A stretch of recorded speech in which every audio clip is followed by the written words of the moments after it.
Welcome to the Busy Mom Show, the show to help moms and their families thrive. I'm your host, Dr. Leonaura Rhodes. And today I'm delighted to introduce to you Nancy Rose, who is author of Raise the Child You Want, Raise the Child You've Got, Not the Child You Want. Sorry, Nancy.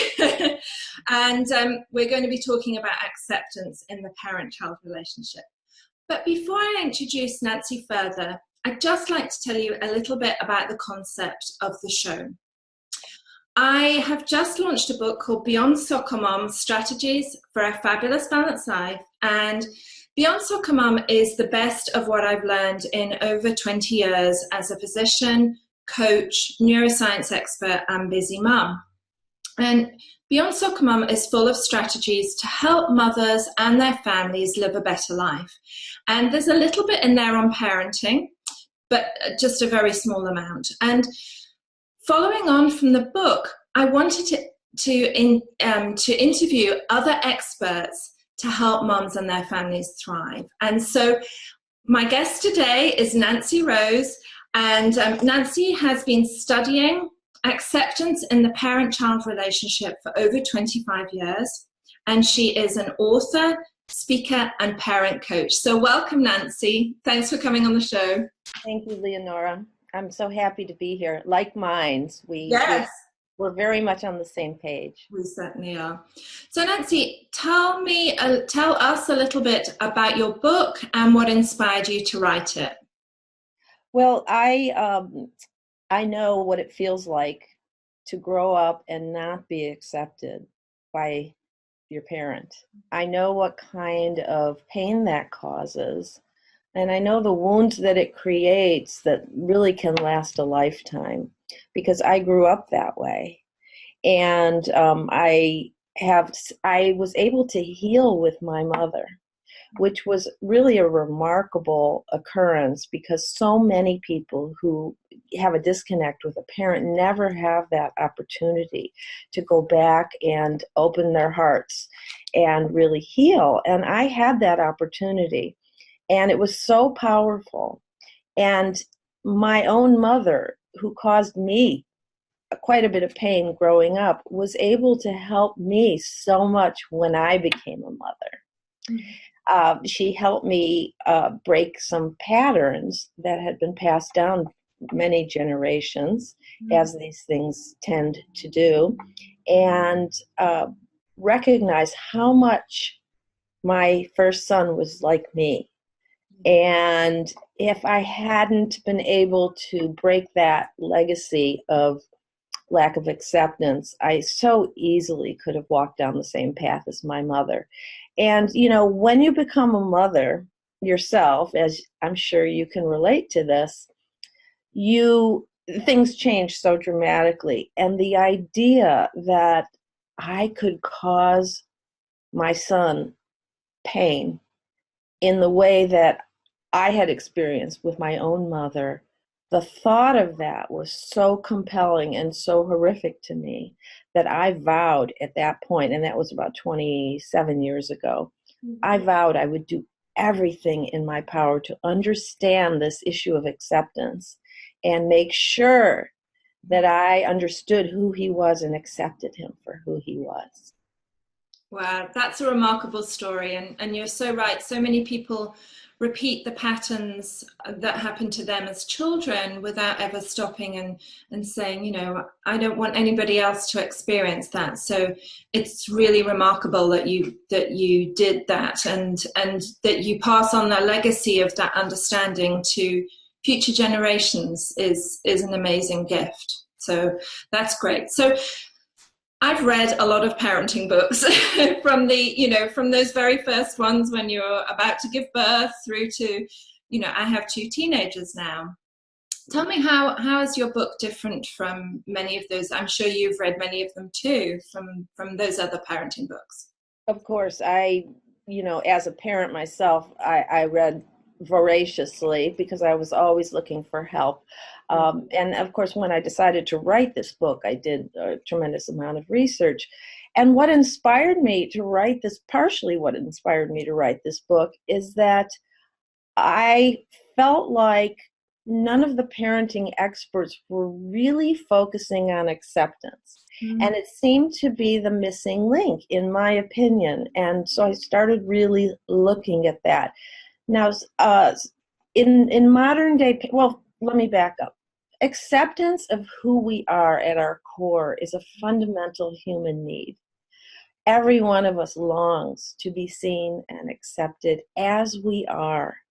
It gives us it liberates us from this striving to be something for someone else. And it allows us to really step into our own power and optimize who we are and really become comfortable in our own skin. And people who are comfortable with who they are go out and share themselves with the world. It really is the best of everything. And yet this fundamental human need of acceptance seemed to be falling through the cracks in modern day parenting. Yeah. And I say modern day, I mean, maybe the last 50 years. I'm not saying it's just parents right now that are doing this, but we've lost sight of the importance of helping our children feel that they belong to something, that they are part of a family, and they are perfect as they are, but they are also part of something bigger than themselves. And so there were a few parenting experts who touched on this. Michael Gurion is one of them, and there are other authors who would touch on this, but no one was really focusing on it, and I felt that it was a really essential link. Mm-hmm. So my method is called leading with acceptance, and that's a double entendre, okay? The first meaning of that is that acceptance should come first. It should be the first point in your parenting. It's not something that should be given to your child when they fulfill your expectations. Like, oh, good girl, you got a good grade on that test. Oh, oh, great, you played so nicely with your friend. That's not where acceptance should be given. Acceptance should be for who your child is at their core. Okay. The second part of that double entendre is that the parent then needs to be a leader. They need to lead with acceptance. Both are equally important, and because one without the other is very problematic. Just accepting your child for who they are, while lovely, can also lead to big parenting disasters. Yeah. It can lead to, people misinterpret my work sometimes as that anything a child does is okay. No, it's the parent's responsibility to be the leader and to teach the child how to behave properly in the family, in the community, and in the world. But in leading with acceptance, that leadership comes after acceptance. Yeah. Because the acceptance creates that warm bond, that loving, warm connection that is necessary if a parent is going to be an effective leader. Yeah. You can't be an effective leader if the person you're leading doesn't give a damn about what you think and what you feel, because they're disconnected from you. There's no real attachment. So I haven't read your book and I can't wait to read it. I haven't read it yet. In your book, do you start with the self-acceptance of the parent, or do you start with the acceptance of the parent of the child? Well, that's a great question, because I do believe that the hot spots, as I call them, the difficulties that parents have oftentimes do trace back to the parent's own issues, unresolved issues, and often lack of acceptance of who they are. They weren't given this by their parents. Yeah. But you can't come into a discussion and hit parents over the head with that. No one wants to hear, oh, just look inside yourself. All the answers are there. You have to ease into that. Yeah. And that's what I did in the book. I started with this idea that there is this third in the relationship between you and your child, the child you've got. There's actually oftentimes a third person in that relationship, and that's the child you want. And and if the child you want differs dramatically or in significant ways from the child you've got, you're setting yourself up for a real disconnect. Because the child you've got knows that you might have this fantasy of who they should be. Every child who goes through this knows it in their heart that they're not living up to what it is that you believe they should be or how they should be. And it's just a source of tremendous anguish. And actually, in some ways, it's so difficult for kids to put their fingers on what it is that's wrong. They don't specifically know, but they know in their heart that they're not living up to some ideal. And I call that, the child you want. And it's really the elephant in the room in so many parent-child relationships. And so I start with that. I start with asking parents to think back to before you had your children, and what were your fantasies about who your child would be and what parenting would be like, because we all have them and they're normal and they're healthy. As a physician, you know that fantasizing about your unborn child starts the bonding process. It actually creates biochemical changes as you start loving this child that's in your womb, and it's a very powerful and it's a wonderful thing. The problem comes when the child you've got is different from the fantasy, and the parent is unable at that, for many reasons, to let go of the fantasy and really focus on the child they've got. Yeah. And I've experienced a kind of the extreme end of that as, I don't know if you know, I was a developmental pediatrician in the UK. And so I was working with families who the child that they had was so incredibly different from the child. I mean, nobody ever, wishes to have a child with autism or with Down syndrome or with severe ADHD. No parent ever, puts that on their wish list for their child. And for those parents, that acceptance of the child that they have is really, really important. And in fact, those parents go through a grief reaction that's caused by that loss of the child that they dreamed they were going to have. And so I guess that's an extreme version of what you're saying, but you're right, we all experience that no matter what our child is like. Well, and it's so interesting that you bring that up, because in some ways the parents of these kinds of children with developmental delays and autism, special needs of some sort, are sort of forced into the space of, look, you need to really understand. This is what you were doing. Helping parents come to terms with the child they have. And so in some ways, the parents of special needs children are ahead of the game of the parents whose children are not special needs, but they have needs, and they need to be accepted for who they are. And no one is there in these parents' face saying, hey, look, hey. And in some ways, that's my role. Yeah, no, and that's great that you're there to fulfill that role. And I think you're right.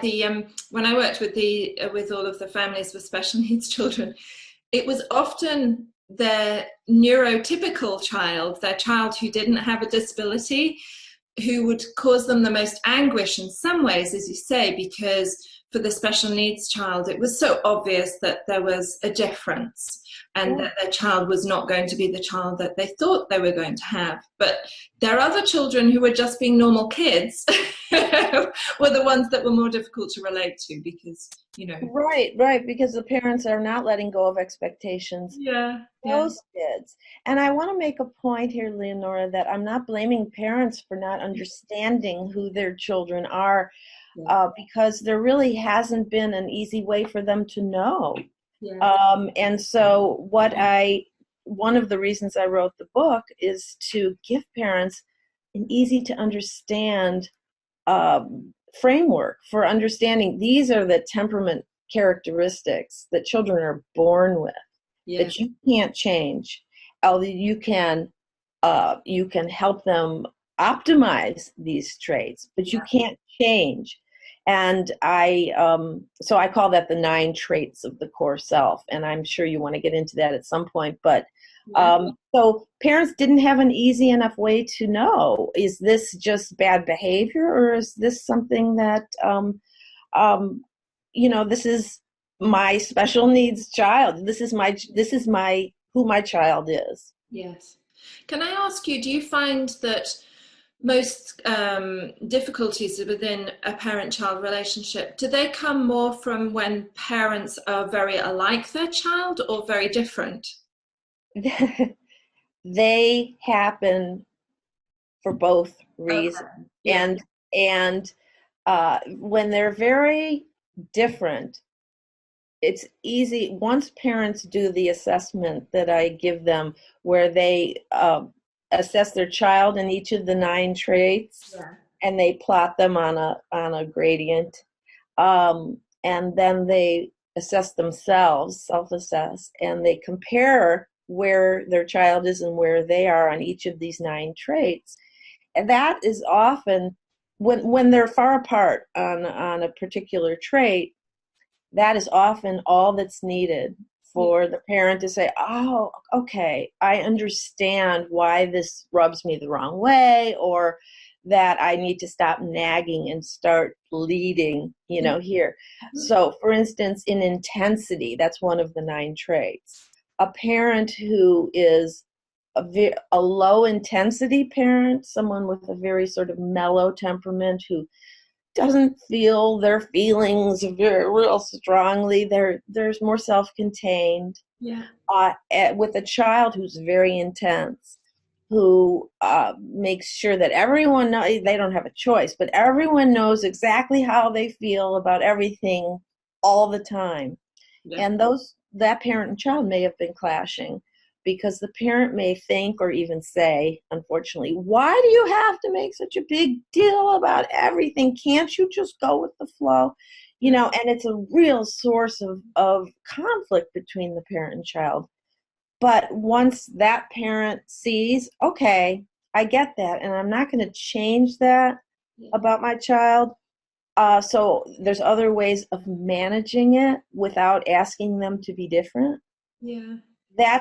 That works, and it works quickly. The more challenging situation can be when the parent and child are alike, too much alike on a trait. And oftentimes, let's use the same trait, intensity. This was out of my own experience. My mother couldn't accept my intensity. She was always saying things like, why do you always have to, why do you have to make such a big deal out of this? The other kids don't, because I was one of 5. Why do you have to constantly be birching me? That was an expression, in my face all the time. The others don't. And she really shamed me about my strong feelings. But what I didn't realize, and what she didn't realize until we did some healing together, was that she was shamed for her intensity by her mother. And so her mother tried to shut her down. And so having a child like me constantly reminding her of something shameful in herself made it really a trigger for her. So because we were so much alike, but in a way that she didn't want to acknowledge. Wow, that's an amazing story, and I can think of so many families that I know where those kind of dynamics are going on, and I think it would be great to be able to understand the challenge, the exact challenges that are going. So I would love to know. I'm sure the audience can't wait to find out what these traits are. Give us some. I'll go through them, and I'll just list them, and then if you want to ask me about any of them in particular. Yeah. And by the way, these are based on the work of Stella and Chess, Dr. Stella and Chess, who were personality theory psychologists back in the 50s. And what they did is they were pioneers in the field of temperament.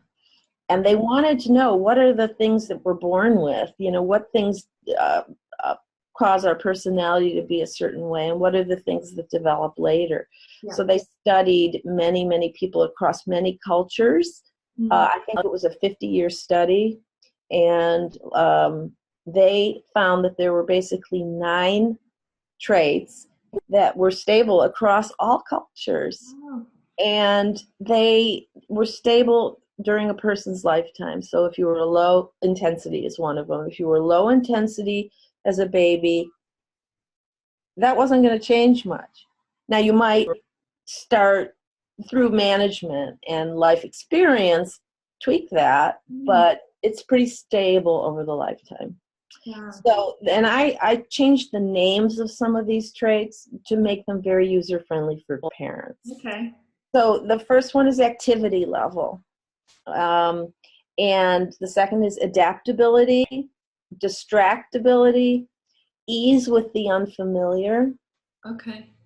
Intensity, optimism, persistence, regularity, and sensory reactivity. You mentioned the fact that once you understand your child, it's not about accepting every behavior. How do you, once you have this knowledge that you describe in the book and you've done the assessment, how do you then decide what behavior is acceptable and what's not, and how to deal with it?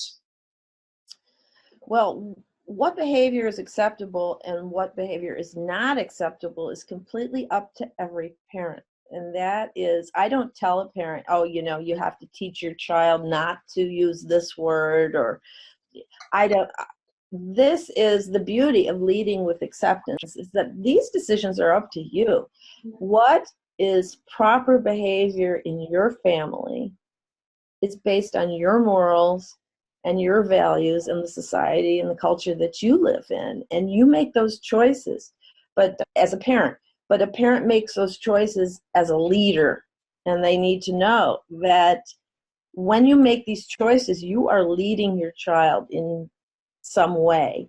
And so I teach parents how to step up into a strong and effective leadership position so that they can pass on their morals and their values.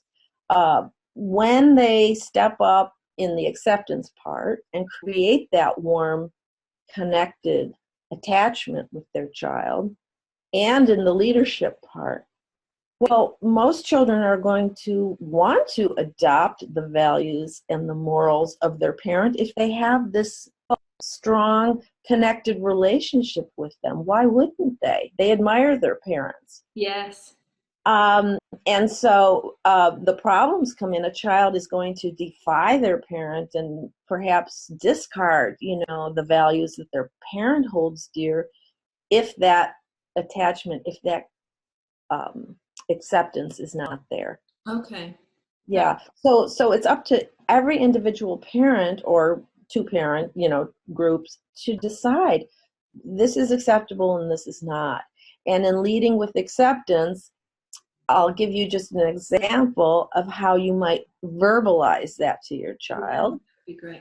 Let me pick a good example here.